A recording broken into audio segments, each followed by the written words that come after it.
मगाच्या आंबाला मी गावच्या भाषेत सांगितलं सकाळी आणि संध्याकाळी ठीक आहे. काही वेळेला चूक होऊ शकते. चूक झाली तर एक वेळ समजू शकतो. एखाद्या वेळेला रागाच्या भरात म्हणा, भावनांना नाही म्हणा, चुकीचं पाऊल उचललं जाऊ शकतं.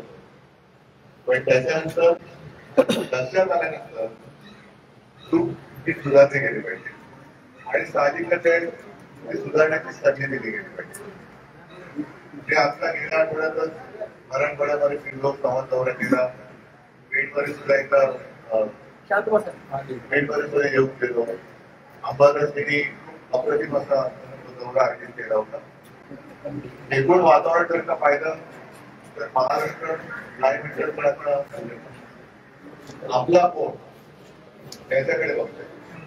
कारण तिकडे ठीक आहे सत्तेसाठी साठमारी सुरू आहे. काल एका वृत्तपत्राच्या अग्रलेखात चांगलं त्याला सर्वांना परिस्थिती झालेली. म्हणजे 3 स्टाफ प्रत्येकाची शेपूट प्रत्येक होतात, सगळेच एकमेकाला गिळायला की अशी गिळागिळी सुरू झाल्यानंतर त्यांच्याकडे कोण आणि शेतकरी तर हताश झालेला आहे. त्याला नुकसान भरपाई वगैरे तर थोडं काहीच मिळत नाही. आता त्याला न्याय आपण मिळून द्यायचं. लढाई फक्त आता आपल्या शिवसेनेपुरती नाही तर शिवसेना ही मराठी माणसासाठी, महाराष्ट्रासाठी आणि हिंदुत्वासाठी शिवसेना पुरुषांचा हे तो जो काही उद्देश होता, तो जो काही हेतू होता, तेच हे लोक हे म्हणजे आता तिकडे जे गेले त्यांना ते विचार आणि सत्तेसाठी वाटत ते करत.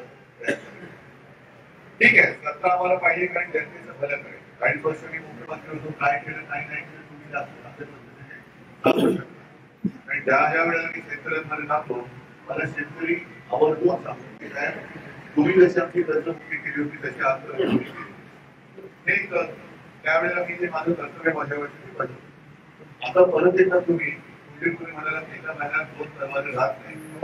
आता एक तलवार तुम्ही काय आहात ते मला बघेल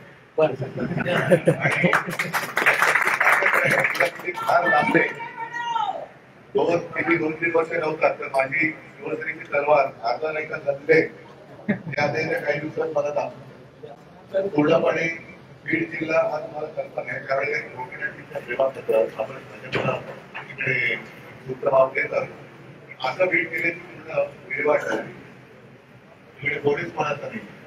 अशा वेळेला सर्वसामान्य जनतेच्या पाठीशी उभं राहणं हे आपलं कर्तव्य आहे. आणि मला खात्री आहे एवढे सगळे सरपंच आले सगळे पाहणं की एवढे सगळे जण तुम्ही शिवसेनेत परत आलेला आहात.